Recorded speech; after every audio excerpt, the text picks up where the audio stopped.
Hi guys, how's everybody doing? We have some more exciting news for you. This one on the topic of mindfulness and meditation. Yes, we are planning to have a video available to you that will be a 10-minute guided meditation. We always do the meditation for a short period at the end of a yoga class, but meditation can really stand on its own. I have to refer to Linda on this one because she's really mastered true meditation better than I have to say that. I'm still working on the mindfulness, and maybe like some of you with the meditation, sometimes more than others I feel it, but I think, Linda, you've really kind of gotten more and more into that. Yes? I really have, but I have to say that's only happened within the last couple of years. From my very first started yoga, say 18 years ago. Wow. I'm really giving my age away now. But I just did occasional classes. I didn't really start instructing yoga till in the last 15 years. So what happened was, I think the yoga class itself became my mindfulness, because I just started realizing that I would react to things different in my everyday life. And it started to surprise me. And I finally realized it's from doing yoga. I definitely have that experience. I still have a little trouble with being very still for a very long period of time. Very long meaning more than 4 to 5 minutes. A lot of you know my classes. Sometimes you want me to keep meditation a little longer. I understand that. So I'm very good at coming down. I definitely feel how the yoga changes me and my reactions to things. That's really the point of yoga, and I've embraced that in the past few years. But I still have difficulty with the longer meditation. Your idea is to do what I consider very long. People out there that really do meditation still consider that short, so it's all a matter of perspective. But you're thinking what? How many minutes? Well, I was thinking I'll allow a 10-minute period, but of course people will just play a little bit, whatever they can tolerate. And I think it's important to know that mindfulness doesn't have to be a still meditation. That's just one form of mindfulness. The whole yoga class can be a mindfulness experience. I definitely adopt that mentality, and especially at the end, where sometimes I feel like if you feel like you have to be perfectly still, all of a sudden you can't be perfectly still, right? I feel like stillness, if it just comes, that's a better way to achieve it, letting it happen rather than trying to force it to happen. If your body says move a little bit, just keep it gentle and soft. That's my philosophy, but I respect that other people have different thoughts on that. I have added moments of moving meditation to my different classes, especially for some of the people I work with who struggle with anxiety in my one-on-one yogas. I think it's important to know that the goal is just to be aware of the present moment and not judge, especially not judge yourself or try to let go of judgments, and not be so goal-oriented. That gets in the way. That does. I have to be able to still quiet. Yes. Those are the 3 components of it. But that idea of mindfulness in your everyday life, where we try to stop judging a moment, kind of accept the process of life. What is. And this is a perfect time with everything going on. I was just going to say that, and I think you also have to accept the fact that sometimes you don't achieve that perfect meditation, right? Just like sometimes we don't achieve that perfect balance or that perfect whatever. So sometimes it doesn't happen. Is that okay? Yes, it is happening though, because it's not that your mind is empty for a moment. It's just each time a thought came, you allowed it to pass through.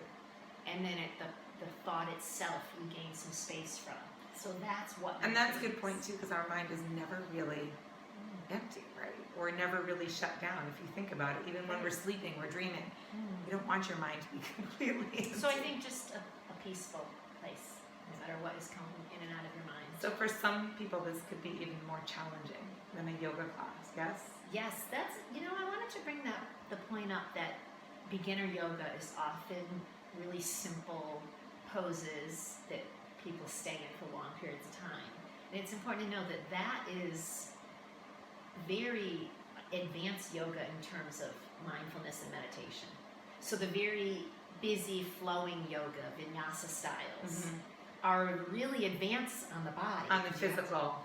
But that is what keeps the mind from wandering.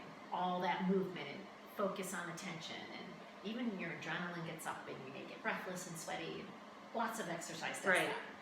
So if you can get to a place where you are able to calm your mind without movement, without always having to do something, that's the goal, because a lot of times in life we have to find a way to become peaceful in a moment where we can't do Right, the whole when there's- routine. Everything, I always say, when there's chaos around you, can you bring yourself to this place? Remember, the yoga, the meditation, it's just a practice. We're just practicing to bring these tools with us. So a lot of times during meditation, I'll say, all right, the sounds, we've created the most perfect environment we can for meditation. But now I want you to be able to do this. Let's say you're in the world's most crowded airport in the middle of winter, and it's an ice storm, and your plane's grounded, and you're delayed. There's chaos all around you. You're hungry, tired, cranky, miserable, but you can't get home. Can you bring yourself to what you feel here at the end of yoga class? That's kind of really what we're trying to achieve. We can't control those circumstances, but we can control how we react to them, both mentally and physically. Definitely. I've done it in the dentist chair. The dentist chair. That's a just great had- example. Somebody told me they had an MRI, and at first they were really having a strong reaction, but they were able to bring themselves That's to that great. quieter, peaceful place. So if you've ever wondered why meditation, what's the point? It's not to lay there for a few minutes and go over your grocery store list, right? I didn't know Right. people were doing that Everybody- in class. They look so peaceful. They're It's doing a their lot to-do of- list. I gotta go to the store. I gotta get let's face it, we've They all had me done it fooled. at least once. Yes. You've never done that? I have, but not anymore. Not- I have not- to not say, in a long when time. I have the Not- opportunity, I do. I haven't done that in many years. Okay. Yeah, that's not something. And But I do and- admit, when I first started taking yoga, I used meditation for, right, I'm gonna regroup now Yeah. and just scan the rest of my day. I'm gonna own up to that. I've since understood more, organically came to understand more of the concept of yoga, mostly by noticing how I changed. The more I did yoga and the more concentration and focus on yoga, that changed by the time Right. I think I started teaching. Yeah, It definitely was beyond that part of it. If so. you're forced to be in your poses and figure out how to stay in them with comfort or even a little discomfort. Adjustments to see how You're not thinking about other things. Right. And I know a lot of people in the fitness world, an hour of step class and they're not thinking of anything but Yeah, working. So runners you talk do about get- the same you thing, get all that sorts of physical mindfulness. exercise. True. Yeah, definitely. But then there is something different about that peaceful kind of meditation. So I'm hoping if And connecting the body and the mind, right? The little, how every adjustment makes us feel a little different physically, but also mentally. So I noticed So, that a lot too. I think if we provide that 10 minutes of it and people slowly start to gain a minute, 3 minutes, they were able to keep a peaceful mind, I think they'll get better and better at it. So you guys, you've heard of the push-up challenge, the plank Yes. challenge, the squat challenge, This could be the hardest the challenge. meditation challenge. This is the hardest one, but also probably the one we need the most right now in reality, because there's a lot of events going on that we can't control. We can only control how we fit in to our surroundings and how we deal with what's going on. So Definitely. hopefully you'll give it a try. Yeah. Right?